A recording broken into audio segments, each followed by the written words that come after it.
আসসালামু আলাইকুম। আজকে সুন্দর একটা সকাল দিয়ে আমার ব্লগটা শুরু করছি। আজকের আবহাওয়াটা খুব স্নিগ্ধ ছিল, খুবই মনোরম পরিবেশ ছিল। আমি রান্নার জন্য প্রস্তুতি নিচ্ছি। এখানে ডাল ভিজিয়ে নিয়েছি এবং ফ্রিজ থেকে মাছ বের করে ভিজিয়ে নিয়েছি। আজকে শাকগুলো দিয়ে মাছ দিয়ে রান্না করব আর ডাঁটাগুলো দিয়ে ডাল দিয়ে রান্না করব। এখানে ভাত বসিয়ে দিয়ে আমি যা যা লাগে রান্না করার জন্য সব কিছু কেটে নিচ্ছি। কেটে নিয়ে আমি এখানে মেয়েকে একটা চিপস কেটে দিলাম, ও খাচ্ছে। আর আমি এদিকে আবার ভাত হয়ে গেছে, ভাতটার মার ফেলে দিয়ে আমি এখানে রান্না করতে গিয়ে দেখি যে আমার গুঁড়া মশলা নেই, তো বাসায় এক্সট্রা ছিল সেটাই ঢেলে নিচ্ছি। নিয়ে এখন আমি মাছগুলো ধুয়ে নেব ভালোভাবে।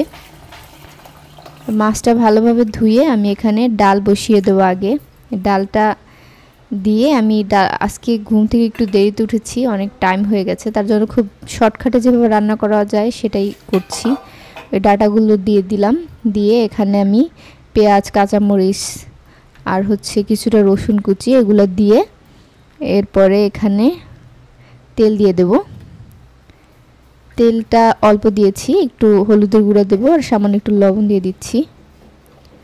দিয়ে এটাকে হাত দিয়ে ভালোভাবে মেখে নিচ্ছি। এইভাবে ডাল চচ্চড়ি করলে খুব মজা হয়, শুধু পুঁই শাকের ডাঁট না, এখানে আমি মাঝে মাঝে লতি দিয়ে রান্না করি, যে কোনো ডাঁটা দিয়েই রান্না করতে ভালো লাগে। ডালটা শাক ওইভাবে মেখে রান্না করা যায়, সেটাও মজা হয়। আমি পরিমাণ মতো পানি দিয়ে এটাকে ঢেকে এক সাইডে রান্না করতে দিয়ে আমি এখানে মাছ ভাজতে চলে এসেছি। মাছ একটা দিয়ে দেখি যে চুলা তেল গরম হয়নি।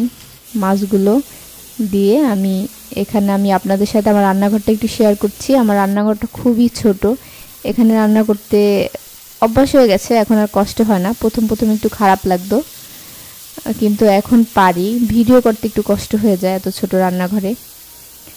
এরপরে আমি ডালটা একটু দেখে নিচ্ছি মাছগুলো উল্টে দিয়ে। আমার মাছ ভাজা শেষ, আমি এখন মাছটা বসিয়ে দেবো। তেল দিয়েছি, দেখি যে আমার তেল শেষ হয়ে গেছে, তো মাছ ভাজার যে তেলটা ছিল সেটাই দিয়েছি। ওইটুক তেলে আমার রান্না হয়ে যাবে। এখানে আমি কাটা পেঁয়াজ, রসুন আর কাঁচামরিচ দিয়ে শাক রান্না করলে শাকের স্বাদটা ভালো আসে, গুঁড়া মশলা দিলে ভালো লাগে না তেমন। এরপর ডালটা আমি একটু নেড়ে দিয়ে আমি এখানে ডাঁটাগুলো সেদ্ধ হয়েছে কিনা সেটা দেখব। বেশি নাড়বেন না, তাহলে আবার ডালটার চচ্চড়ি ভাবটা থাকবে না, একদম গলে যাবে। এরপর এটাকে ঢাকা দিয়ে আমি এই পেঁয়াজটা দেখি যে ভাজা হয়ে গেছে। এরপর যে আমি অল্প একটু রসুন বাটা দিয়ে দিচ্ছি, দিয়ে এটাকে আরেকটু ভেজে আমি এখানে হলুদের গুঁড়া, সামান্য জিরা গুঁড়া, ধনিয়া গুঁড়া দিয়েছি আর অল্প একটু মরিচের গুঁড়া দিয়েছি। হলুদটা এখানে আমি 1.5 চামচ ব্যবহার করেছি। হলুদটা একটু বেশি দিবেন, না হলে শাকের কালারটা সুন্দর আসে না। একটু পানি দিয়ে নেড়ে চেড়ে এখানে আমি লবণ দিয়ে দিচ্ছি। লবণটা দিয়ে এটাকে আরও কিছুক্ষণ একটু কষিয়ে নেব। কষিয়ে নিতে এই ফাঁকে আমি ডালটা দেখব যে আমার ডালটা কত দূর হয়েছে। দেখি যে আমার ডালটা হয়ে গেছে। এরপর যে আমি একটু ধনিয়া পাতা দিয়ে দিচ্ছি। এই ধনিয়া পাতাটা আমি সিজনে ফ্রিজে রেখে দিয়েছিলাম, কেটে ডিপ ফ্রিজে। এটা তরকারিতে দিলে খুব সুন্দর একটা ঘ্রাণ আসে এবং তরকারিতে দেওয়ার সাথে সাথে স্বাদটা বাড়ে।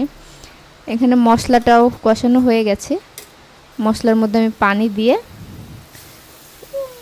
এখন আমি শাকগুলো দিয়ে দিচ্ছি। শাকগুলোকে নেড়ে চেড়ে আমি একটু শাকটা মশলার সাথে করে নেব, মিশিয়ে নেব। এরকম মিশাতে দেখবেন যে শাক থেকেও পানি বেরোচ্ছে এবং শাকটা কমে গেছে।